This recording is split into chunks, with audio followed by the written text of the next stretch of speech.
there, Good Word fam. It's Tisha Lewis, and this is self-proclaimed lifeist. We're gonna unpack that. Lifeist Tasha Fuller, who is joining us on this week's episode of the Good Word on the Good Word series. You can watch us on demand now, so that means you can watch us anytime, anywhere, from your home, on the go, on the phone. The list continues. Tasha, thank you so much for joining us. I'm excited. So we are here because our paths crossed, and when our paths crossed, you told me that you traveled around the world, which is pretty incredible. You were maybe the second person that I've met personally who has traveled around the world, and I want to get into that. But first and foremost, for folks who are watching right now, tell us who you are, what you do, and why it's so important, to sometimes just take that step out on faith. Yes. I'm Tasha Fuller. I am an author, photographer, entrepreneur, and lifeist. I coined that phrase from my brother, and I was like, what does that even mean? He said, you take everything that life gives you and you just go with it. And so, yes, I was like, that's what I am. I am a lifeist. And so that's kind of what led me to this journey of taking this trip around the world with my children. Prior to taking a trip around the world, I actually did this thing called 50 Before 50. I was turning 50, and my therapist said, what do you do for yourself? And I was like, nothing. Right? Like most moms, we're like, huh? Raise your hand if you're a working mom. Absolutely. Right. And I was just like, I couldn't, everything that I named, she said I was doing it for somebody else. And so I had to kind of be introspective and say, what are you really doing for yourself? And what do you really like? And so finally the answer came to me, and it was like travel. I love to travel. So prior to taking this trip around the world with my kids, I actually did a 50 Before 50, where I had 50 new adventures before I turned 50. So for 2 years, I traveled. Wow. And then you decided to travel around the world. Walk us through how you came to that decision. And not just the decision, but also the implementation. Okay. You did it. I did it with a lot of help. So what I ended up doing was, when I was traveling around the world, mostly with my girlfriend, sometimes with my family, sometimes by myself, I would always say, meet another friend who would always travel with me. We would say, would we bring our kids here? And every time we would say, yeah, we would bring our kids here. And so one day when I was in Egypt, I was standing in front of the pyramids, and I was like, oh my God, I would bring my kids here. And I think Holy Spirit just got sick of me saying it. He said, so bring your kids here. And I was like, you only have to tell me one time. And so from there, that was April 2023, I believe. Yes, because that was heading into my 50th birthday. So it was April 2023 when I went to Dubai and Egypt. And that's when I decided I was going to take my kids on a trip around the world. I wasn't exactly sure how I was going to take my kids on a trip around the world, but it was when I was there, I just had to make the decision. Like, so what are you going to do? And I did. And so from April 2023 to August 2024 was the preparation for the trip around the world. So where did you start? How did you travel? And where did you end? Okay, so I started with trying to figure out how I was going to pay for the trip around the world. And so as you can see, I travel a lot. So when I was in Hawaii for my solo trip, I think this was like the first solo trip I had taken in a while, because usually somebody's going with me. And I had gone to Hawaii, and because it started off, okay, should I take, I know, okay, but I always find these travel deals. So it was like, it always starts with a question. Should I take a flight to Hawaii for $286? And the answer is, of course, yes. And then so I try to find the cheapest deal with the hotels and everything like that. But we still a little bougie, so it has to be right. And so when I was in Hawaii, I was like, how am I going to pay for this trip around the world? You have time to think, because you don't have people saying, mommy, mommy, mommy, babe, babe, babe. And so talking to God, praying, and he said, well, what's your biggest expense? And it was like my house. My house is my biggest expense. So I started there. I had to convince my husband to rent our house, and then to buy a place for us to live, which We are in That's now. where we are now. I'll buy a This place. is the home that funded Yes. your around the world trip Yes. that we are comfortably sitting in right now. Yeah, so I was able to convince my husband to rent out the house, which means that we had to like unload the house. Like we had to pack up 15 years worth of stuff, 4 kids, everything that we had, and we had to either bring it here or put it in storage. And so we were able to rent our house. And so the game plan is that we would buy a place in the city for my husband to live in, because there was no point of him staying at the house by himself. It's too big for him. And so that's what we did. And when we did that, we had amazing renters, which worked out great. And we had a great realtor who helped us to find this place. Now, it did not look like this. The previous owner had passed away, and his children were trying to decide what to do with the property. And in the midst, they started renovating. So there was no kitchen, there was no bath. It didn't look anything like this. It was peach and all this other stuff. So we were able to purchase it at a good price. We renovated it, and by the time it was time for us to leave in August, we moved in here, and then we started off on our trip around the world. So Hawaii, and then what was next? Oh gosh.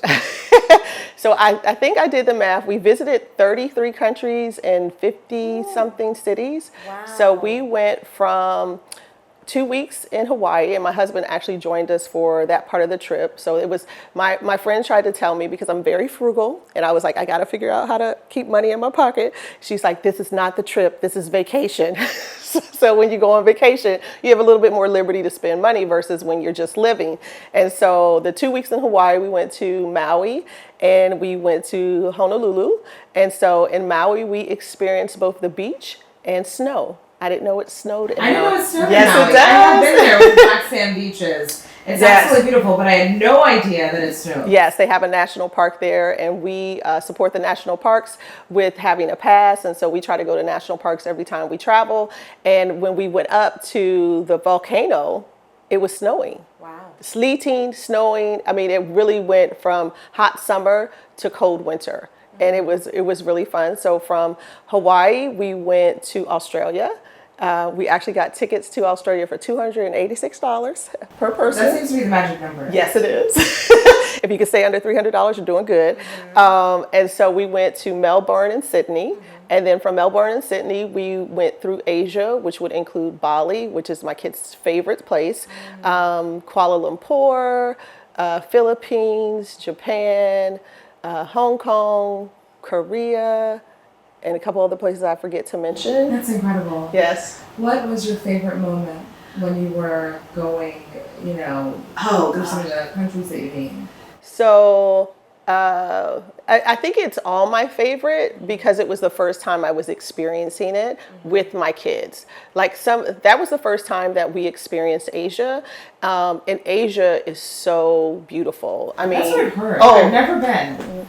Oh my gosh. It's on a bucket list. Yes, it's somewhere. Yes, but if you go, don't just visit one place. So, like, if you go to Thailand, go to Bali too, or if you go to Korea, go to Japan too, or Singapore. I mean, we went to all those places, and they were equally beautiful. And I think what was our favorite part is taking in new cultures and just really seeing what life is like in these different places that you see on TV. So, I think that was probably one of my favorite things to experience.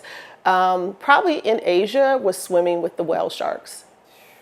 Those things are humongous. And you get up at like 2 o'clock in the morning. We were in Cebu, and that's in the Philippines. And they're going to drive you to the other side of the island. And you're going to go to swim with the whale sharks at like 5 o'clock in the morning. And then they're feeding them, and you're getting to look at the whale sharks and see how massive they are. They're really hard, so you're not supposed to touch them, but if they hit you, it's going to hurt.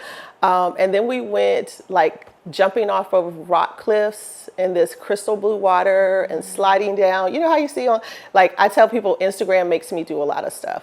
So I see it on Instagram, and then I go do it. So You're not alone. right. We're Instagram made me that. do it. So yeah, those were fun. And then once we kind of finished what we could do in Asia, we went to the Middle East. So we did Turkey, Jordan, and we did Dubai. So we did those places. We were actually able to go to Petra, which was really cool. When we were there, because of the conflict, there wasn't a lot of people there. Our guide said there's normally 5,000 people per day that go through Petra, maybe 200 people while we were there. Wow. So it was, yes, we could take pictures in front of the treasury and stand around as long as we wanted. We were able to swim in the Dead Sea, which is, well, you don't really swim, you just float, because if you try to swim, you might just not go anywhere. So we were able to float in the Dead Sea and do mud baths. And so as we finished through the Middle East, we went into Africa, and we did so much in Africa. We did Egypt. I had gone there before, and Luxor is one of my favorite cities. This time we were able to do Alexandria, Luxor, and Cairo. So we did that. Oh, and then we took a road trip to Exum. We had amazing hosts. And so a lot of times we didn't do hotels. We just did like rentals, short-term rentals. And with the short-term rentals, the hosts usually also provide guided tours. So that's kind of like one hack that you can do. And then going to places like Klook or Get Your Guide, those are places where you can go and get tours for very reasonable. So we were actually able, when we were in Thailand, to get a first-time tour. And when I went back to VCU, which is where I'm an alum of, I was sitting with one of my girlfriends, and she said, "I'm going to Thailand." I was like, "Oh my God, you should go to Thailand." And so I'm telling her all the places she should go, and she said, "Oh, I already know where you went." I was like, "What do you mean?" She said, "Your face is on the guide for the tour." And I was like, your trip. That's funny. That's funny. So when we were in Thailand, we did a elephant tour. We did this tour of the climbing up the waterfalls. And as you can see, we're adventurous. We did all those things. And because we do those things, they take pictures and you sign, releases.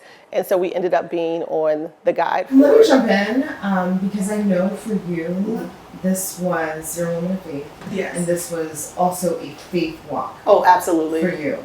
How so? Being, in my 50s, you're kind of like reevaluating where your life is going. Like, is this really what my life is supposed to be doing? And I'm not a conventional person, and I'm going to stay in one place, do the same thing for 50 years. That's just not me. So for me, it was like I was really evaluating, there has to be more to life than this. And I'm transitioning.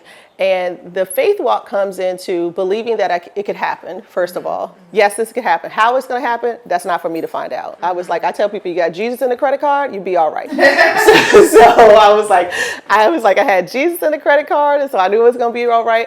But I really wanted to spend more time with my kids. We were talking earlier, your internship has a friend who goes to my daughter's school. And when she went through that process, it was so stressful for her. And I don't remember it being stressful for me when I was in school. We just I went to school. Right. And so when I went through that process with her, I realized I needed to spend more time with my other kids, right? I have now 16-year-old twins, and then I had a surprise baby who's 7. So I have a soon-to-be 21-year-old, I have 2 16-year-olds, and I have a 7-year-old. And so I really just wanted to take the time to get to know them as the person they are today versus who they were when they were kids.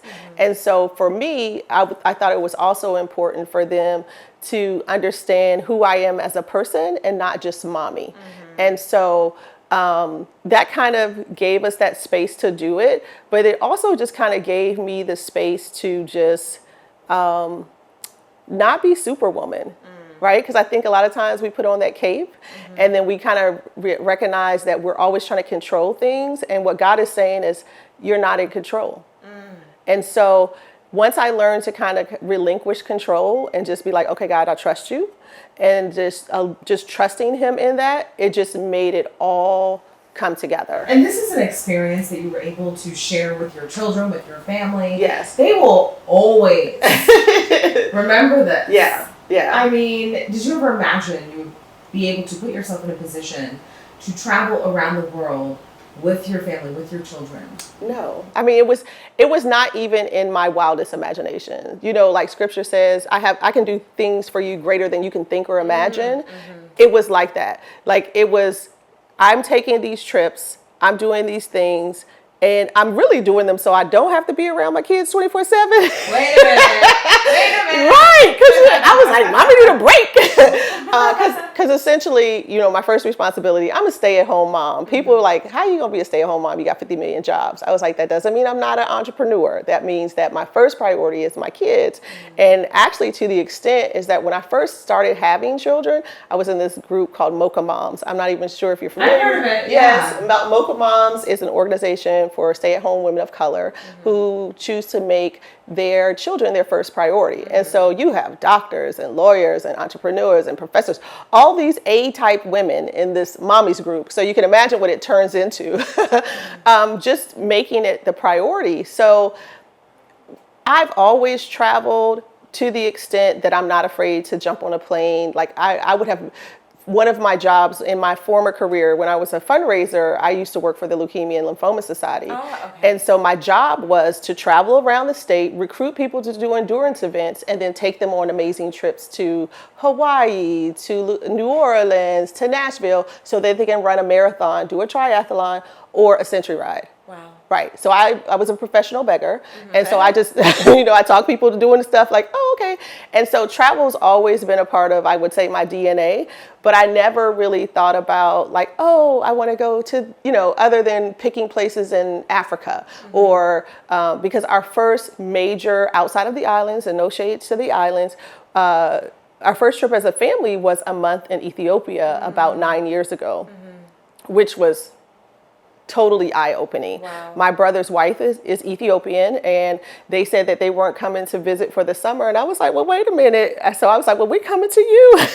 So my entire family, including my mom and some of her cousins and their grandkids, we went and spent a month in Ethiopia. Wow. And it was amazing. And it kind of opened up the possibility of doing it more, because when you realize when you travel, everything's so much cheaper than the States.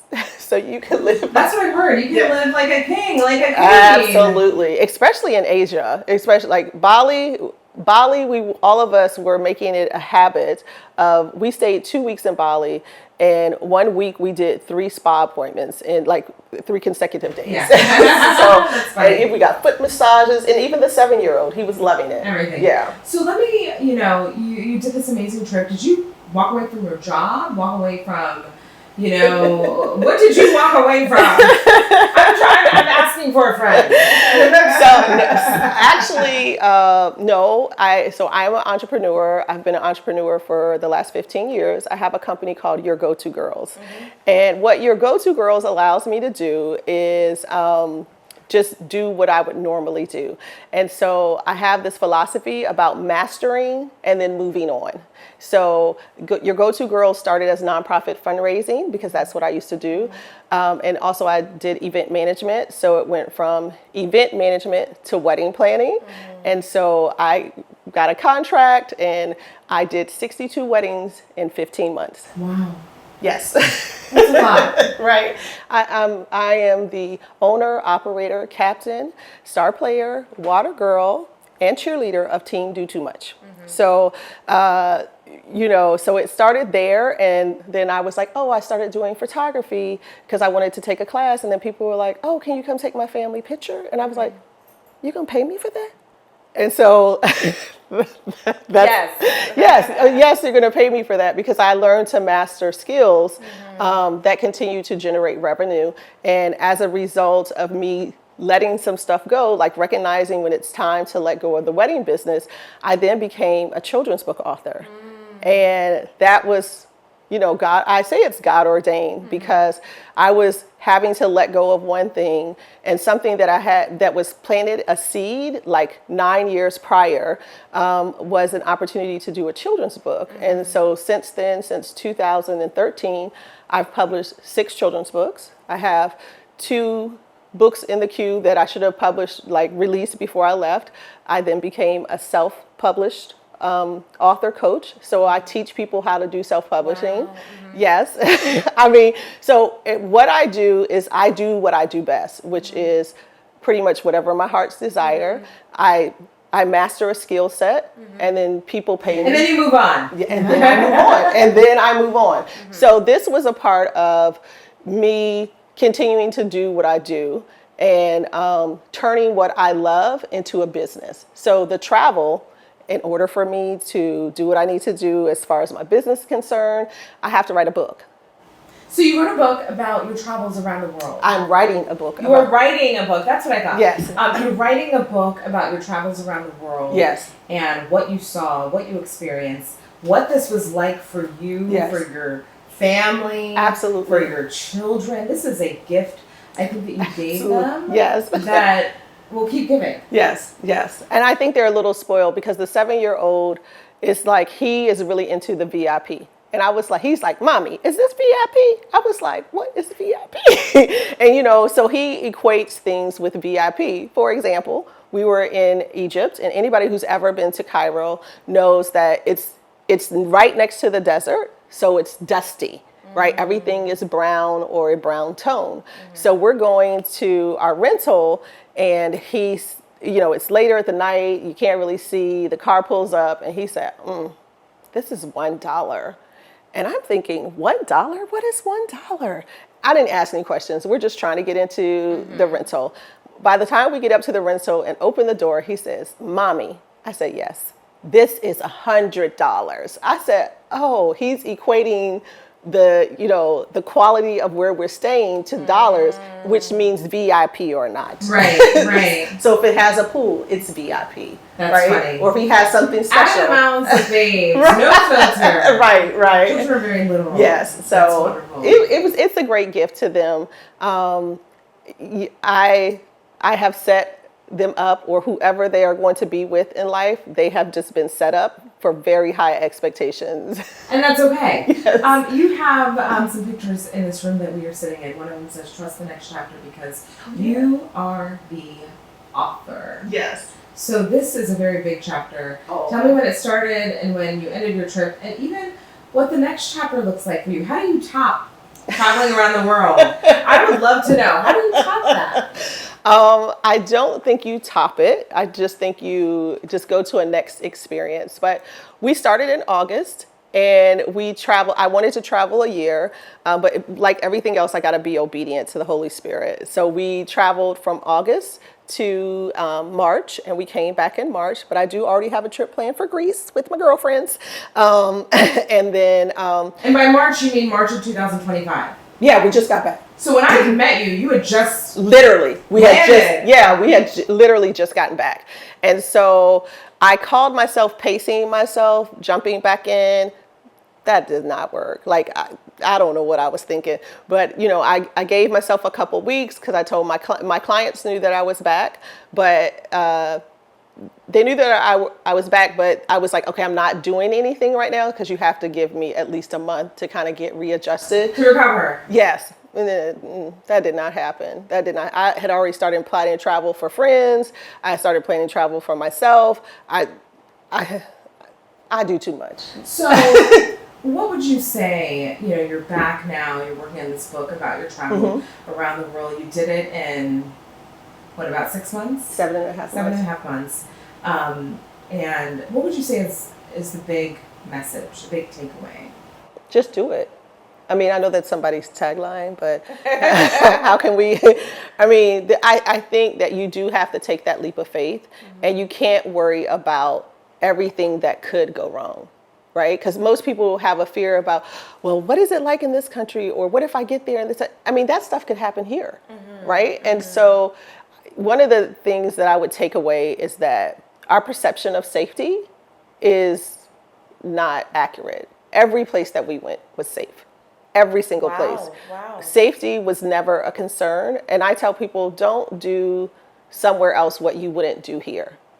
So, you know, if you wouldn't do it here, don't do it there. That's just safety. But I think that people give themselves excuses for not doing something. And I give myself an excuse to do something. So if I could give advice for anybody who wanted to take a trip around the world, I would just say, book your ticket. Just book one ticket. And we only booked one-way tickets. At a time. At a time. And it was not planned out from the very beginning. I did not have my ticket to Australia until we got to our second destination in Hawaii. That's incredible. Yeah. So you literally did it step by step. Yeah.